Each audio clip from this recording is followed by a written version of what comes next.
Histórias assombradas. Quaresma é época aí dos bichos à solta, hein? Minha avó falava que na quaresma os espíritos tá tudo andando por aí. Eu tinha um medo dessa época, rapaz. Mas vamos lá. Todos os nomes estão trocados. Olá, Ana, meu nome é Fulana. Mandei o relato da manivela e hoje vou contar uma história que aconteceu comigo, com meu marido e com os meus sogros. Esse relato aconteceu na quaresma do ano passado. Eu vou narrar uma parte do relato e a outra foi ditada por minha sogra. Vamos chamar a minha sogra de Maria e o meu sogro de José. Ele é um cara muito reservado, teimoso, e com ele o relacionamento é respeitoso, mas ele é bem distante, sabe? Os dois são católicos, já o meu marido Vinícius e eu somos umbandistas. Outras pessoas da família são bandistas e têm espíritas também. Por isso, Maria e José já foram em centros espíritas ou casas de umbanda. Acreditam e respeitam a nossa religião. Ah, meu cunhado Léo e outro filho deles trabalham em um centro espírita kardecista também. Maria estava bastante incomodada com o consumo abusivo de álcool por parte de José. Recém-aposentado, a cervejinha da noite foi migrando para o dia, abrindo portas para uma dose de cachaça. Nada que o deixasse bêbado, mas sabemos o potencial de danos que o álcool pode trazer, né? A Maria por várias vezes alertou: o álcool não faz bem para a saúde física, mental e espiritual. E muito religiosa, rezava para a proteção de toda a família e pedia a Deus que afastasse o José da bebida. Também pedia a José para parar. José, vez ou outra, escutava os pedidos dela e diminuía. Também parava quando meu cunhado, Léo, que é espírita, chegava do centro e dizia que as entidades haviam alertado para que José tomasse cuidado. Aí ele parava por 2, 3 dias e aos poucos voltava a beber. Bom, passaram-se alguns meses nesse bebe não bebe. Maria, obviamente, não estava nada satisfeita com as atitudes do marido e, para piorar a situação, ela é dessas pessoas que parece uma esponja para absorver a energia dos lugares e das pessoas. Fora as visões de espíritos, premonições, etc. Enfim, Maria começou a sentir um mal-estar muito grande na presença do José, que, além do desgosto pela bebida, ela olhava para ele e tinha uma sensação ruim. Dizia pra gente que ele estava acompanhado e avisava para ele. Mas ele ria, dizendo que ela era uma boba e que tudo estava sob controle. Cada vez mais triste, Maria evitava sair de casa, festas, e não era raro chegarmos domingo e ela estar tristonha preparando o almoço. Quarta-feira, véspera de carnaval. Peraí, quarta-feira não é véspera de carnaval, segunda-feira é véspera de carnaval.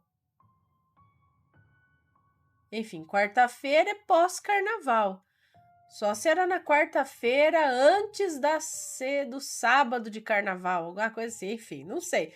Bom, a irmã de Maria, percebendo a situação pesada, chamou Maria para ir a uma casa de umbanda e tomar um passe, pedir ajuda.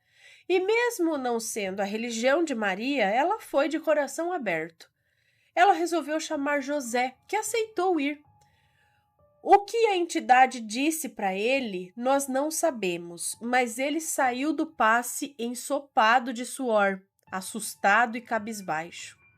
No atendimento de Maria, que foi realizado por entidade diferente da que atendeu José, foi dito a ela que ela deveria buscar muita proteção espiritual.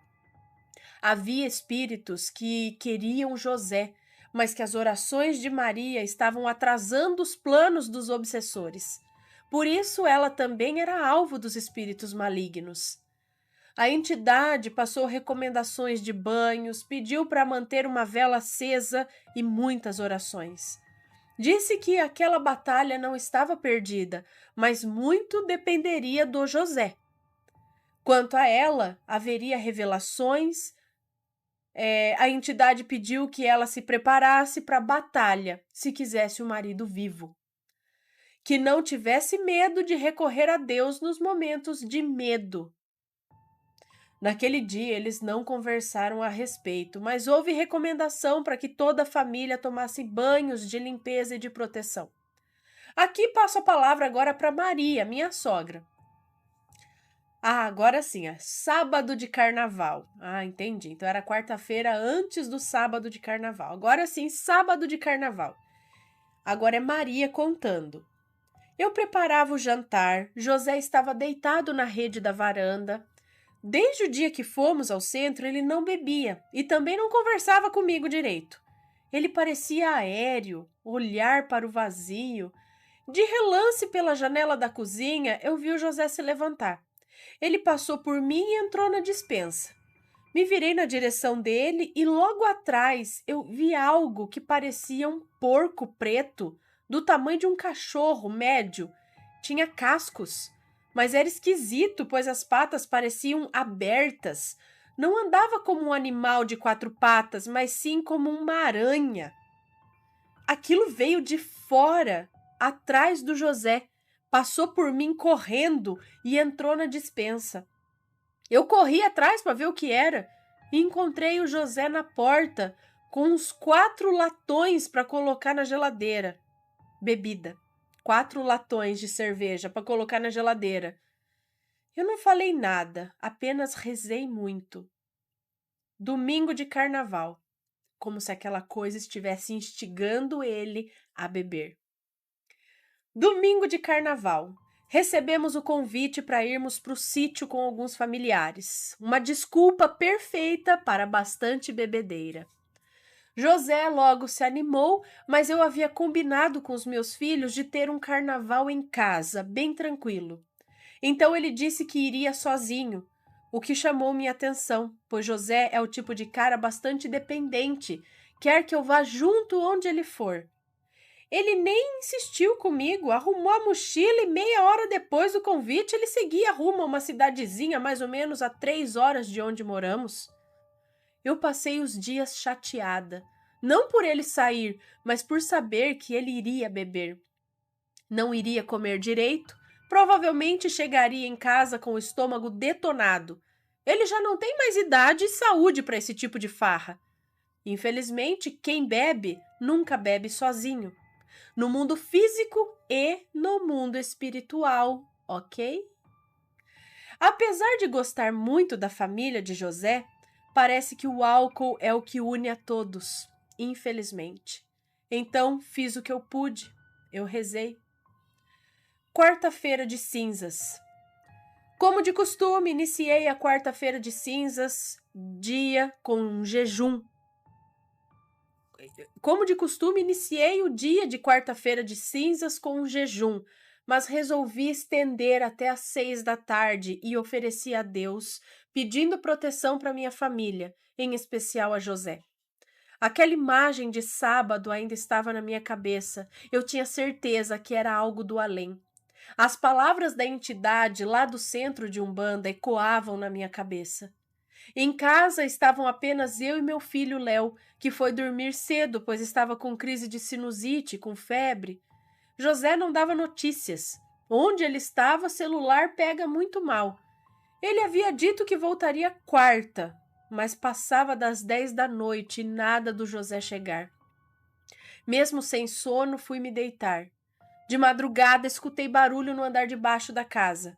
Da minha cama, eu podia ver o Léo deitado, e isso era Da minha cama, eu podia ver o Léo deitado. Isso era hora de José voltar? Devia ter bebido o dia todo e, para piorar, pegou estrada. Então, virei para o lado e fingi que estava dormindo. Eu não queria briga. Então, um vento frio. E entrou um vento frio pela janela. Ouvi passos na escada. Ele entrou batendo os pés para me acordar. Mas continuei fingindo que eu dormia. Eu queria paz. Pelo barulho dos passos, ele foi até o closet. Então voltou para o quarto e abriu a gaveta da penteadeira. Mexeu em alguns papéis, parece que fazia tudo para me irritar. Não satisfeito, veio ao meu lado, abaixou-se no meu ouvido e começou a cochichar. Mas eu não entendi nada, eram palavras estranhas. Aquilo eu sentia raiva, nojo, ranço. Ele andou pelo quarto novamente, batendo os pés, parecia até cascos. Deitou-se sem trocar de roupa, e confesso que eu queria explodir, mas alguma coisa dizia para eu me acalmar. Senti o colchão se mexer, com ele se ajeitando na cama. Novamente ele cochichou pelas minhas costas e eu senti um arrepio que deu medo. Então ele parou e eu pensei, ele deve estar dormindo agora. Fui me virando aos poucos e passei a mão na direção dele, mas ele não estava lá. Levantei e fui até o quarto do Léo, que dormia agitado. Estava todo suado por causa do antitérmico que tomou antes de dormir. Da janela do quarto do Léo dá para ver a garagem e ela estava vazia. José não tinha voltado. O Léo estava dormindo. Eu era a única pessoa acordada na casa. Entrei cômodo por cômodo. Eu estava determinada a não deixar nada assombrar a minha casa, a minha família. Sentei na poltrona da sala com meu cobertor e rezei, minha única arma, até adormecer. Acordei com o barulho da porta se abrindo. Ouvi os passos em minha direção, mas não conseguia me mover. Senti a coberta escorrer para o chão, como se alguém a puxasse. Senti o frio na espinha. Eu não conseguia me mexer. Abri os olhos, mas mesmo paralisada eu comecei a rezar. Então eu ouvi nitidamente um gemido bem ao lado do meu ouvido que disse: para de rezar agora. Aquilo me deu mais forças e eu lembrei do que a entidade disse, que as orações impediam que José fosse levado. Então senti meu corpo queimar, reuni forças e de uma só vez levantei da poltrona, acendi a luz e eu estava sozinha. Quinta-feira. Na manhã seguinte, José me ligou. Disse que estava vindo embora após o almoço. A voz estava diferente. E era medo. No final ele disse: reze por mim. Então liguei para minha nora. Contei o que aconteceu, a moça que nos conta esse relato. Contei o que aconteceu. Ela e o Vinícius vieram para cá sem as crianças, pois Vinícius queria conversar com o pai. Após o almoço, fulana, minha nora, contou que na noite anterior havia sonhado com o velório de José. Estávamos sentados em volta da mesa, de costas para as escadas, e enquanto conversávamos, um barulho na escada. Algo subiu correndo, batendo os pés como na noite anterior. Mas dessa vez, os nomes são trocados, né? Mas dessa vez, Cristina e Vinícius estavam lá e também ouviram. Vinícius levantou e correu para o segundo andar, achando que era o Léo fazendo graça, mas o Léo estava no trabalho. Éramos nós três na casa. Cristina andou pela casa, que é a moça que nos conta esse relato, com nome fictício, ok? Cristina andou pela casa, eu saí para o jardim, nos encontramos novamente, nada que justificasse aquele barulho. Então Vinícius ligou para um amigo, um bandista. Juntos limparam a casa, defumaram, cantaram e rezaram. José chegou e não entendeu nada, mas também não questionou. Ele conhecia o rapaz que lá estava. O coitado vomitou muito após a limpeza e disse que ficaria bem depois. Os meninos levaram o amigo embora e logo voltaram. Chamaram José para conversar. Mas antes que fosse dito algo, José começou a chorar e contou que naquela noite, enquanto eles bebiam sossegados na varanda, ouviram o grito da sobrinha que veio do quarto. Ela havia encontrado o irmão, que estava com uma corda em volta do pescoço, pronto para pular da cadeira e tirar a própria vida. Graças a Deus viram a tempo, mas o garoto parecia fora de si e não dizia coisa com coisa. Então, com uma voz sinistra, Ele virou-se para José e disse: Vem comigo, eu te mostrei o caminho. Faz assim, ó, desse jeito. Não é isso que você quer? O menino voltou a si e não se lembrava de nada. José contou para a gente aos prantos que pensava em suicídio há semanas e por isso aquela fala deixou ele com tanto medo.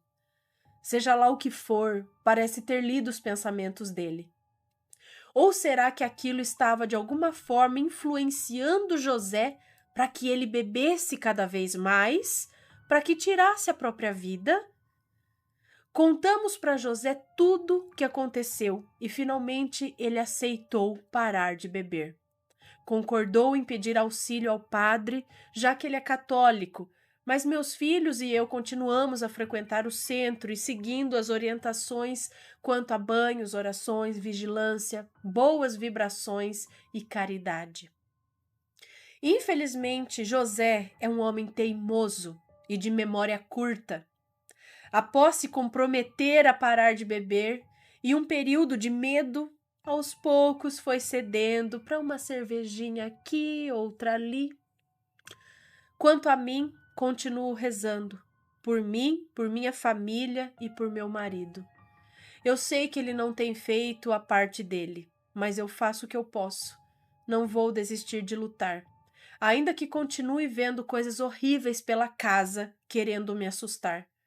Foi a quaresma começar esse ano e forças estranhas começaram a agir. Ninguém acredita, mas são 40 dias onde o mal está por aí, querendo nos testar. Forte abraço a todos, orem por nós.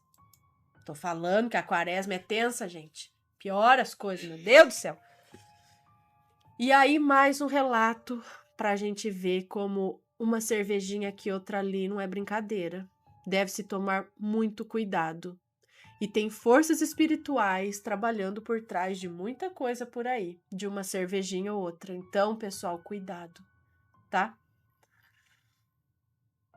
Bom, se alguém tem uma história parecida, manda pra gente. Se alguém tem uma opinião a respeito e com respeito, deixa aqui nos comentários embaixo. E aí, tá gostando dos relatos? Então o que você acha de deixar um like aí no vídeo, hein? Gosta dos relatos? Deixa o seu like, mesmo que seja nos cortes.